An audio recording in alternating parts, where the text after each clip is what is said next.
Como é que é, pessoal? Eu sou o Arcanel e sejam bem-vindos ao meu canal. Depois de Loki e o What If nos dar um cheirinho do multiverso, ele chega finalmente ao grande ecrã naquele que foi o maior filme de 2021, Spider-Man No Way Home. E só para avisar que vão haver spoilers. O filme arranca logo após o final do filme anterior, em que todo mundo descobre que Peter Parker é o Homem-Aranha. Spider-Man's name is Peter Parker. A partir daí começamos a ver como é que o mundo reage a essa revelação, como é que isso afeta o dia-a-dia do Peter e dos seus amigos, algumas das repercussões que a Stark Industries sofre por ter criado um exército de robôs e dado a um miúdo. Basicamente, tudo o que o Peter tinha à sua volta começa a desmoronar-se. Segue-se então uma sequência de interrogatórios que, apesar de terem o seu quê de comédia, não deixam de colocar as personagens em posições muito sérias. E eis que temos a primeira grande surpresa deste filme. A introdução de Matt Murdock, a.k.a. Daredevil, a.k.a. Charlie Cox, no MCU. How did you just do that?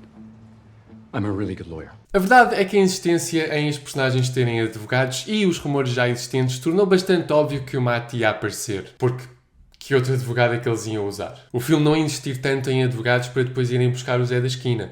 Estragou a surpresa? Não. Até ajudou a criar entusiasmo do género vai, não vai, e depois quando ele apareceu foi a loucura total. E eu fiquei muito feliz para a Marvel ter trazido o Charlie Cox e o Vincent D'Onofrio de volta para o MCU, porque eles são atores fantásticos, são perfeitos para as personagens e Daredevil é a melhor das séries da Netflix, que já tem uma quarta temporada confirmada que vai servir como uma espécie de reboot. Agora, o que é que isso quer dizer para a personagem que todos nós adoramos?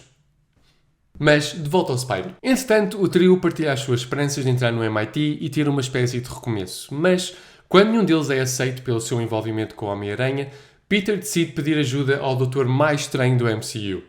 Viram o que eu fiz? Para ele fazer um feitiço que faça com que toda a gente se esqueça que ele é o Homem-Aranha. Everyone? Can't some people still know? So my girlfriend's just gonna forget about everything? Oh my god, Ned. Nah, but my Aunt May should really know. Cappy?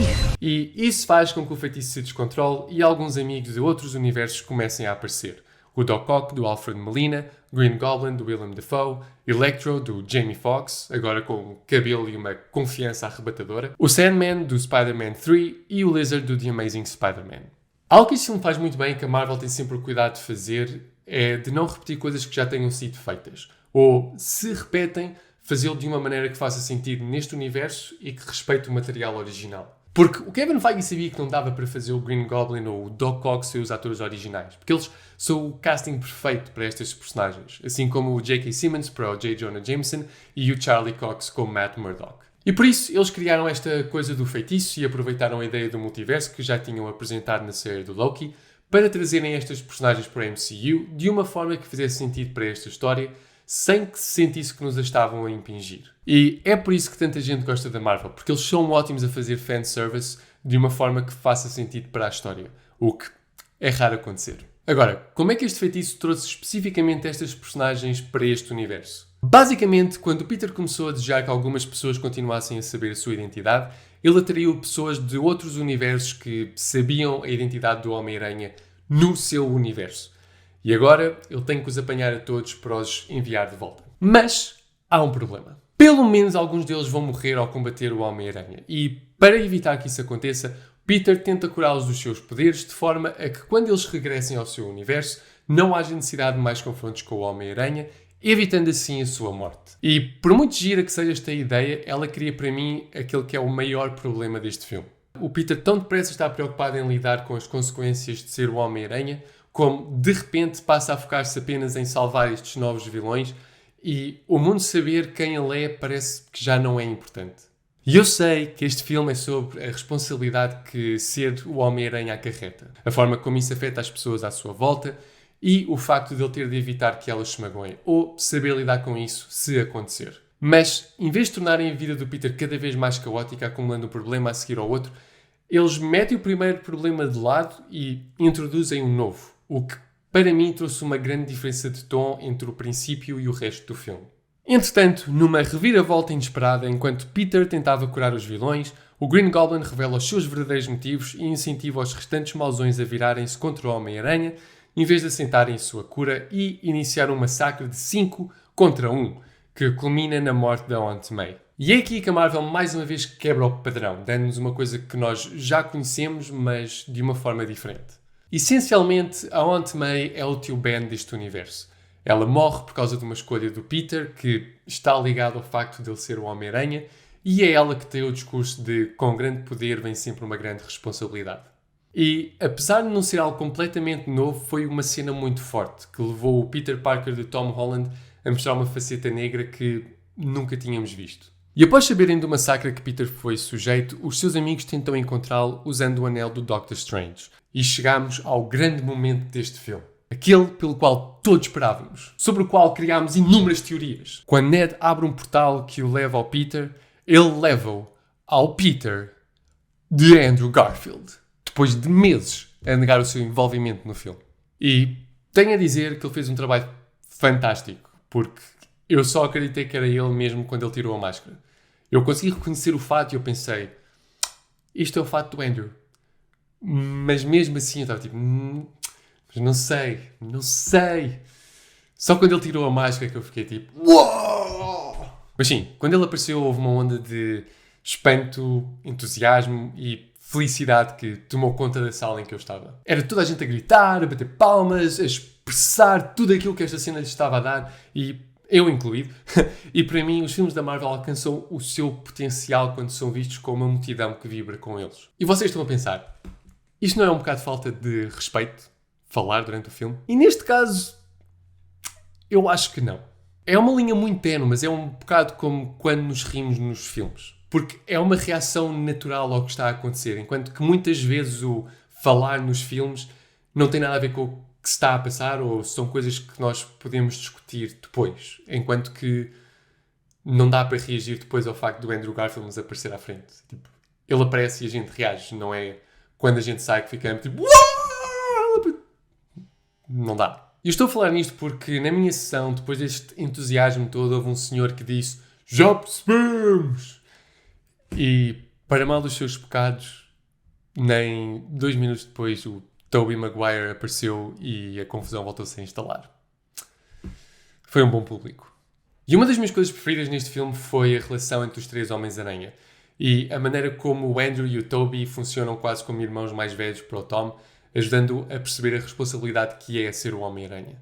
E vê-los a trabalhar juntos, a partilhar as suas experiências e a ajudarem-se a ultrapassar a sua culpa, ou dores nas costas, foi mais emocional do que eu estava à espera. Eu tive 3 fases da minha vida representadas no ecrã e vê-las a complementarem-se tão bem fez-me verter algumas lágrimas. E chegamos por fim ao grande clímax do filme. A batalha dos 3 aranhiços contra os seus maiores vilões. Eu só tive pena desta cena ser à noite porque tornou um bocado difícil voltar a apreciar os fatos do Andrew e do Tobey, uma vez que mal se conseguiam ver. Principalmente quando os aranhas se coordenam e temos aquele shot com a lua por trás e eles a pousarem na coroa da estátua.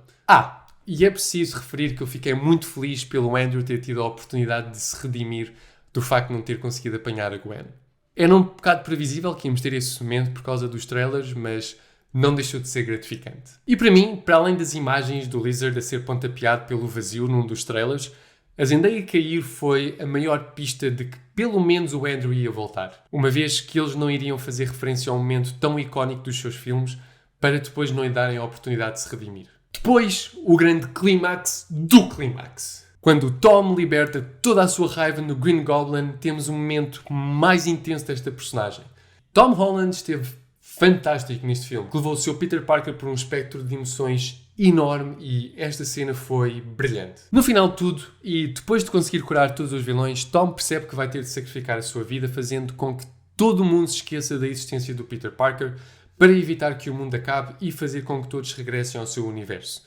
E o facto da personagem ter sido deixada completamente sem chão foi uma escolha arriscada, mas que tem imenso potencial, porque o que nós vamos ter a partir de agora é um Homem-Aranha muito diferente, mas no mesmo universo. Já não vamos ter a MJ e o Ned, o que abre espaço para novas relações. Não há mais tecnologia do Stark, o apoio dos Avengers, deixando o Peter apenas com o seu tinkling e as suas capacidades de costura.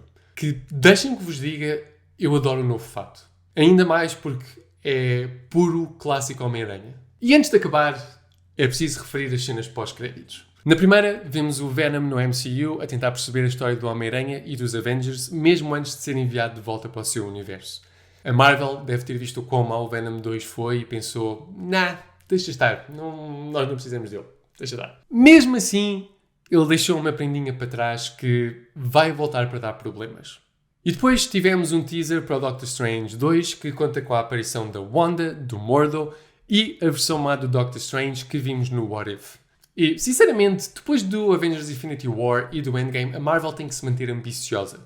Porque, apesar de eu ter gostado do Black Widow, do Shang-Chi e até dos Eternals, todos eles me souberam a pouco. Ao contrário do No Way Home e, suspeito eu, do Doctor Strange 2 e do Thor 4, que também parece ser brutal. No geral, isto é sem dúvida um filme sobre o Homem-Aranha, que foi ambicioso até dizer chega, mas que cumpriu o comprometido. Um grande filme que, de certa maneira, é o final de uma trilogia, mas que deixa as portas em aberto para o futuro. É o melhor filme do Homem-Aranha? Não sei se posso dizer isso, mas é sem dúvida um dos melhores. E vocês, gostaram do filme? Correspondeu às vossas expectativas? Também o viram numa sala cheia de entusiasmo? Deixem os vossos comentários em baixo. Se gostaram deste vídeo, deem um like e subscrevam o canal. Por agora é tudo. Mantenham-se responsáveis. Assim como o J. Jonah Jameson... Não, J.K. Simmons para o J. Jonah Jameson. Eles são ótimos a fazer sand service. Em vez de aceitarem a sua crua. De apreciar de novo os factos. Não os factos, mas os fatos. O Green Goblin revela os seus verdadeiros motivos.